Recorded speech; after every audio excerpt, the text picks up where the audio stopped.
Alright, welcome everyone to the first round of the Flattrack Nationals here at Biers Speedway. It's the first track of the year, half mile, kind of soft cushion going on with it, but it's going to be a great time here. The track looks great, lots of prep work done to it. We've had a little bit of rain all week, so it's probably saturated in the track, but we're going to cut right down through it and get the dust flying.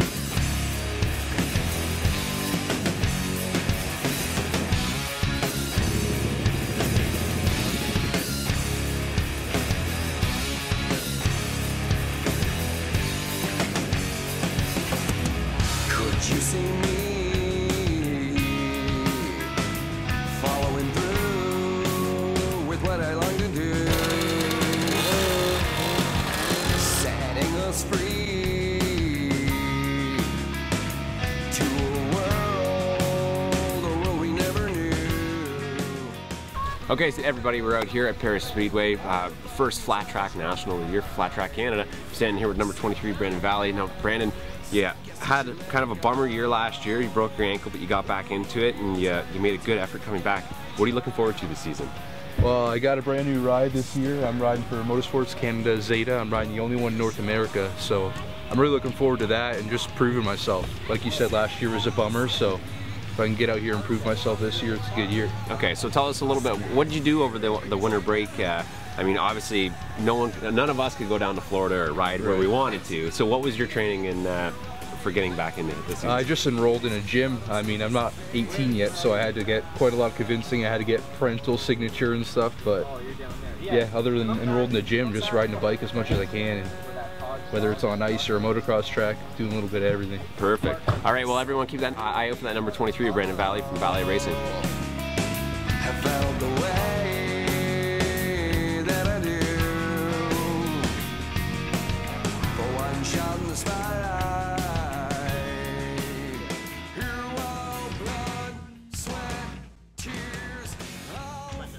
Before anything starts, Aaron has a quick riders meeting at the start of the day. Every time there's an event, we go over the flags, the ruling, the practice order, and before you know it, all the bikes and quads are out on the track. Long to be who I am in my dreams, but I'm still out facing the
Alright everybody, welcome back to the show. We're standing here with Kurt Biers from Kurt Biers Racing. Now Kurt, it's a long winter, like 5 months of snow and constant just blizzards. What did you do in the off-season to get everything ready for your team this year? Well, in the off-season, there's lots of emails, lots of phone calls, lots of So, you've been around the industry for a certain amount of time. Why don't you tell us how long you've been involved with Flattrack racing? I started Flattrack probably 1977. Started racing in 77, 78, 79, and really fell in love with it. Just kept on doing it. Now, you did racing yourself. Why don't you tell us a little bit about your history? I was Canadian champion 12 times, Ontario champion probably 14 times, and then I started letting other guys ride my bikes and decided to wanted faster bikes, I'd give my personal bikes to ride, and next thing you know, I'm wrenching for them. Yeah. Now, with all the riders you've had over the years, how many titles does KBR have? 30, 40. I've lost count. So you guys are consistently at the top of the blocks, which is always a great thing for any team. Here at Paris today, I mean, it is the season opener. What is it that you're looking forward to? I mean, you won the #1 plate last year, so are we looking for a complete repeat? Oh, we have to have a repeat. We're going to take the Flattrack and the plate if we can too. We get dibs on it. So we spend all winter long getting these bikes all ready, and we got to ride our training all winter long.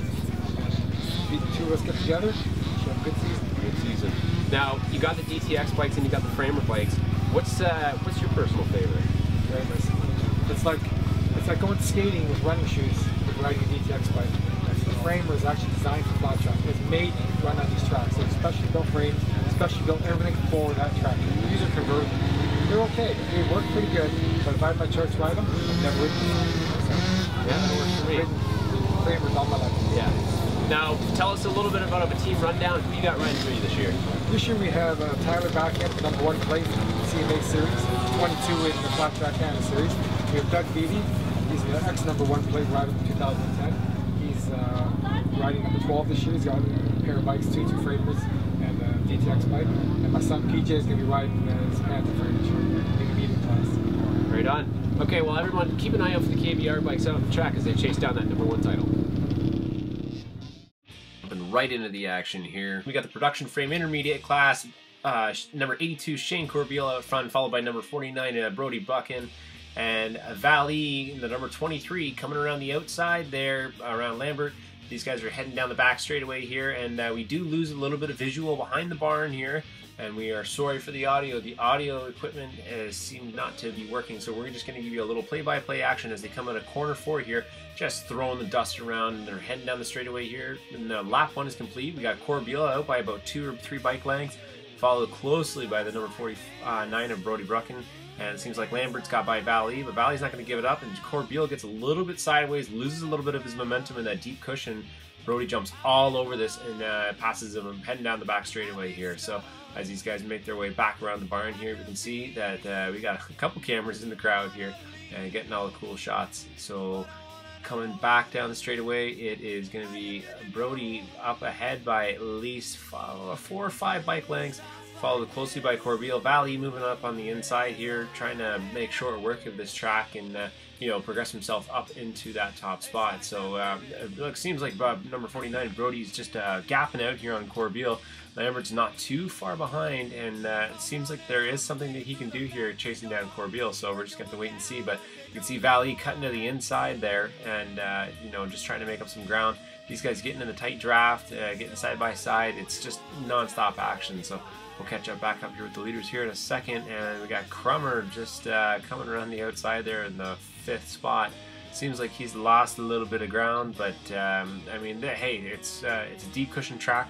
There's a lot of changes that you need to, and a lot of setup that you need to be doing for your bikes to make it, you know, hook up properly and carry your momentum and that speed all the way around. But the top 4 guys are they're very close together, and I mean, this could be anyone's game. There's only a couple more laps to go, probably at the halfway point right now.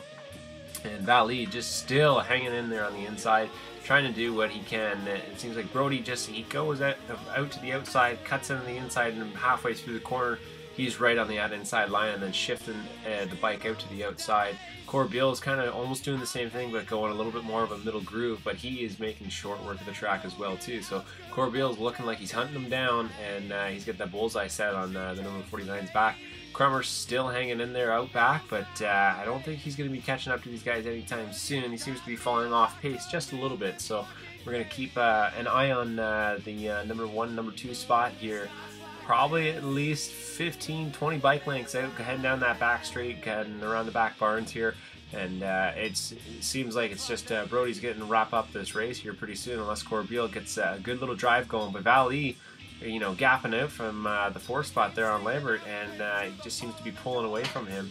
As you can see, there's at least 20-30 bike lengths between Lambert, and way back behind that, another 30 bike lengths for Crummer. So Brody coming out of corner 2, heading down that back straightaway. These guys are getting up to some crazy speeds. I can speak from experience. Trust me, I know how fast these guys are going, and this is white knuckle stuff that you just want to be holding on, and you want to be heading into that corner and setting yourself up, proper body positioning, and you're just going to be flying around this track. So you got that white flag out for the number 49, Brody. You see he's going on that wider outside stretch. It seems like Corbeil is hanging in there on the inside, but Valley is making a run at Corbeil here, and this could be anyone's game for the second spot here. So we're just going to pay close attention to that battle for a second, because it looks like Brody is going to wrap up this top spot here in the production frame intermediate class. So as they come around the final corner, corner number 4 here, it's Brody followed by the number 82 of Corbeil, but Valley's making a move on the inside here, and it is Brody Buchan, Shane Corbeil, and Brandon Valley. Valley just ran out a little bit of time, but hey, he was almost there. Now let's not waste any time here. We're going to jump right in with another class, the production frame expert class. Got a bunch of well-known names here. The number 22, Tyler Seguin, jumping up out front. You can see Fast Freddy Dejanot there up on the inside line, you know, holding his line. But we got Ryan Wells, the American, coming around the outside here of Tyler Seguin. Seguin is holding strong with that KBR motor, well-built motors by Kurt, and you can see these guys starting to gap out along the back straightaway here as they're burning into corner 3. Coming out of corner 4 here around the barns, and it looks like Wells is going to be holding his inside line on Seguin, trying to beat him to the first corner here, but Seguin is just pulling away from him. You got Fast Freddy Dejanot and Nick Wensler battling for third spot there, and it's Brandon Seguin just holding in the 5th spot there. Not falling far too back behind, but he's probably just going to play it out and see how the 2 guys in front of him do with Nick Wensler and Fast Freddy. But we got Tyler Seguin coming back out of corner 4 here, followed closely by Ryan Wells, and you can see the next 3 riders right behind them very close, and then another pack of 2 riders back there. And these guys are just starting to make some room and gap out, but these guys burning into this corner hard, coming off wide from the straightaway, cutting into the inside, running that middle line, and then cutting back out to the outside line and as they go down the back straightaway. Wells following closely in that draft to Tyler Seguin. Seguin holding his own, coming out of corner 3, 4 here, and it looks like Wells he's putting on quite a show for the fans here. And Seguin is not giving up any room. You can see these guys just flying by. See Brandon Seguin pulling off a tear-off coming down the straightaway there, if you're wondering what that was coming off his bike. But this is just this is a fabulous race. You can see these guys just pushing. And the top 2 guys, I mean, these guys are gapping out and leaving everybody else behind. So I think the show is just going to be with these top 2 riders here. So the battle for first is heating up as we are counting down some laps. And Seguin just still holding on. We're going to fast forward this race here, because this race literally stays the exact same until the final couple laps here, as Wells makes a run on him on the outside. And we got Fast Freddy and Nick Wensler still battling for third. Seguin's hanging in there, not giving up. So we got, coming into corner 3 here, Tyler Seguin still holding off Ryan Wells. Wells is making a run on him on the outside. Wells gets around him. Seguin had a little bit of an upset there coming through the corner. Must have just got lost a little bit of traction. Wells takes advantage of it, and they come through to the white flag here. So we got 1 more lap to go, and we can see these guys just burning into these corners, not giving up.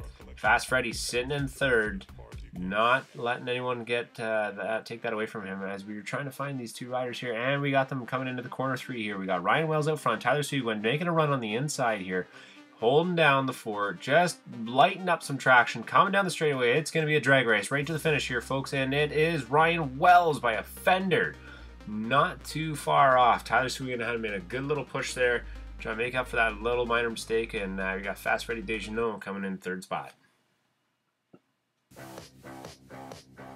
Right to the action again with the open intermediate class. You can see these guys just dropping the clutch, getting out of front, and we got Matt Sale up on the inside, the number 75. Corbeil takes full advantage of this, runs on that outside line and starts pulling away, but we got Brody Buchan not giving up, coming up on the inside of Matt Sale, and Crummer just hanging back there, just not letting these guys get too far ahead, still trying to hang on the draft. We're trying to get a little bit closer of a shot for you guys here, just to make things a little bit more interesting, so be patient with our camera work. And we got Corbeil coming down that straightaway. Corbeil was dealing with an oil leak on his bike all day long. You could see some smoke coming off of it, but he said he's going to risk it for the biscuit, folks, and he's just going to try and hold on and make that motor work just so he can get that those championship points before tomorrow's short track program. So it seems like Brody Buchan just making short work of Corbeil, getting up around him on the outside. Brody's a younger fellow, you know, just really light on the bike, so it makes it really easy for his bike to pull down those straightaways. And you know, he's a rising star coming up through the ranks, and just definitely holding his own. So he's running that outside line, getting a little close to those bales there. But you can see Corbeil is not giving up. He's gotten on that framer, that nice Claire Cycle framer, Yamaha, and he's put together. It's a wonderful looking ride. And we'll be probably touching base with him later in the season and just talking about his privateer profile, because Corbeil has a lot going on with his racing program. But Brody Buchan still just holding it down here, starting to gap him on Corbeil. And I think this is probably going to be a double up special for Brody if he just can manage to hold on to this. But you can see Crummer coming up out of nowhere up on Corbeil, starting to chase him down. Justin Crum, sorry, is another rider. He's been coming up through the ranks. He's won a couple of titles himself, and we got Corbeil coming out of corner 4 there. You can see the smoke coming off of that. The oil must just be pouring out of it, but he's still just going to make it work. Matt Sales sitting back and forth there, and Dustin Lambert is sitting in the 5th spot. And you can see Valley is in the mix here somewhere as well too. But we're just going to try and stay focused on our leader here, who is just flying around these barns here on the back of the Paris half mile. And you can see that cushion just kicking up real nice, and he's got his lines figured there. You can see Corbeil coming around there with a little bit of smoke, so you know it's him.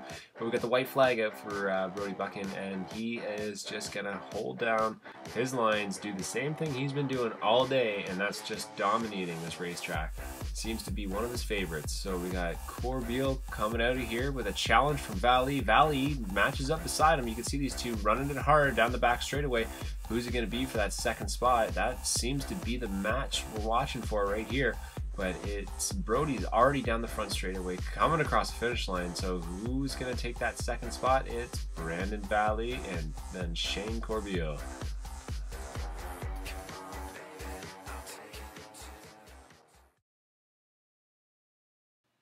We're going to listen in on the Open Expert walkout. Last year, this American upstart came from Upper New York State and stole all the money in the championship race here at the Paris Fairgrounds half mile. Would you welcome, please, in defense of that win, number 94, Ryan Wells. Here now, another former CMA champion, former AMA Pro winner in Michigan. Wearing the national number 26, would you welcome, please, from Sarnia, Ontario, the brat, Steve Beattie.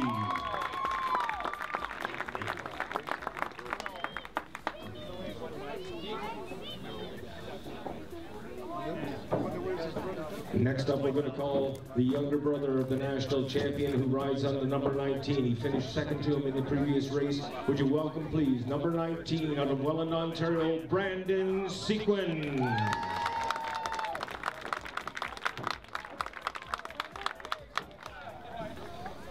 Next, we call to the grid number 24 out of La Belle Province. Would you welcome, please, Fred Deschenaux.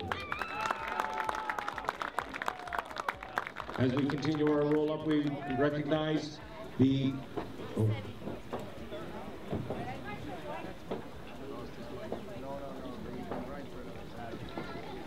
Deschenaux on the 24 bike starts from row 2. Next up, out of Waterloo, Ontario, the novice expert, would you welcome, please, number 46, Sean Hoy.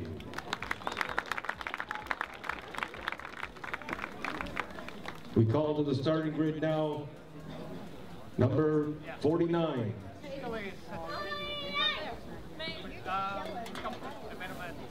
With our apologies here, we're just referring to our starting list.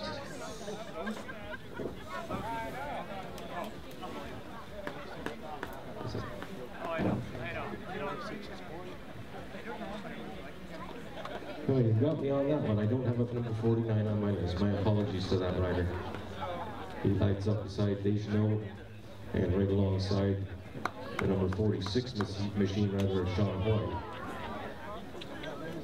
Last rider we'll call to the grid hails out of Welland, Ontario. As a young man, he held John Parker as his hero. Welcome, please, national number 2, Lenny Monroe.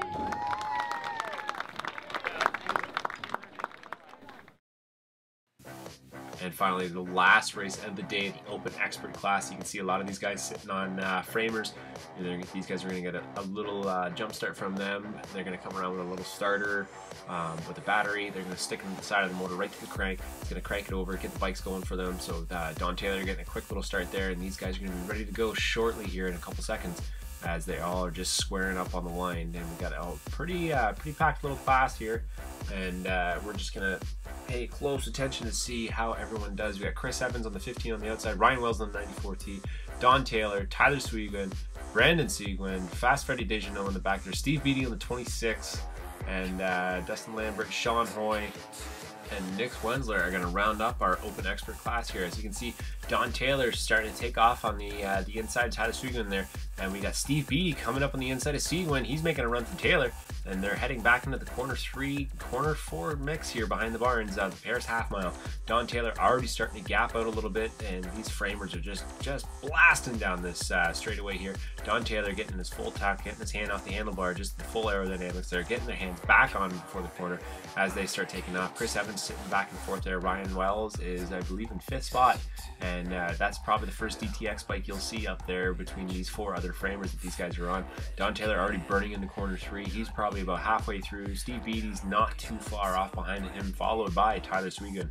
So, and we got Chris Evans. He's going to be battling with Seguin and probably chasing down Steve Beattie here in a bit, but Don Taylor, you can just see him pitching it right into the corner, getting that bike sideways and just grabbing a handful of throttle. The rest of the pack is not too far off behind, but we're going to be paying attention here. I think that's Steve Beattie. Steve Beattie, we don't really see him come out too often, but you know, when he comes out, he can put the gloves on, he can box with the rest of them. So we're just gonna keep following the riders around here. You got Seguin and Evans, they're battling out back there on corner 4. They're riding up on the high side, getting a little close to the bales, but you can see the rest of the field going by here. Fast Freddy, we're sitting right there behind Ryan Wells, and we're gonna skip back up here to our leader. Where is Don Taylor? Don Taylor is gapped out immensely. He's pretty much gone because our cameras can't even find him. You can find Steve Beattie, but where's Taylor? Taylor's already through the corner. That's amazing. He's just started to roll into this track and just make short work of it, pitching it right back in. You can see that leg come out. Now, all these riders too, for the fans that don't really know what Flattrack is, a lot of these riders will have a steel shoe or a slipper. They will be coated with a certain kind of metal that can take a friction or wear of the dirt coming through on their feet. These guys, when they pitch the bikes in, they're using that foot as a counterbalance if they're starting to get a little bit too far over. But it seems like Don Taylor's not even really using it coming out of corner 4 there. You'll see him pitch it out coming in corner 1 here. There he goes. Yeah, there it goes. And Don Taylor's still making short work of the track. You got Steve Beattie running on that outside line, and Tyler Seguin's not giving up. He's sitting in that 3rd spot, and these guys are running pretty much a single file line right now. And it seems like Seguin's gapped out on Chris Evans.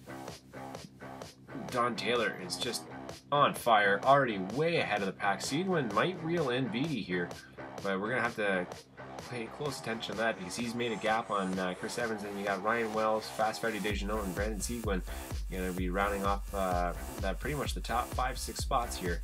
And you can already see Don Taylor already heading halfway down the back of the straightaway. Steve Beattie not too far off, probably about 1 or 2 seconds off of his pace. But Don Taylor's just the #1 champ for a reason here. As you can see him just flying around this track, hard enough to keep up pace with the camera. But we're going to try and do the best we can here. It is a little bit difficult to film. These guys are moving at a fast pace. A lot of them are probably coming off the corners over 80 miles an hour, heading down these straightaways over 100 easy. And this is just the full thrill of the sport. You're just running this bike all out, and you're giving it everything that you got. So we got Don Taylor coming back around corner 4 here. We're gonna be seeing a white flag probably soon, and we can see our head referee Mike Zalaska just counting down the laps here on his hands. I'm pretty sure we couldn't get a full count of what he had out there, but we can see all the other riders just starting to whiz by. You know, all the ruts on that front straightaway there too from the start. So that's a little sketchy too when you're coming down the front straightaway. You can feel your tires slip into that groove once in a while. But as long as you're you know, fully focused, you can sometimes skip right through them, right in between them, and away you go. So Don Taylor going right by there again, and Steve Beattie following not too far behind, and Tyler Seguin, he might closing that gap up on him. Chris Evans, Ryan Wells,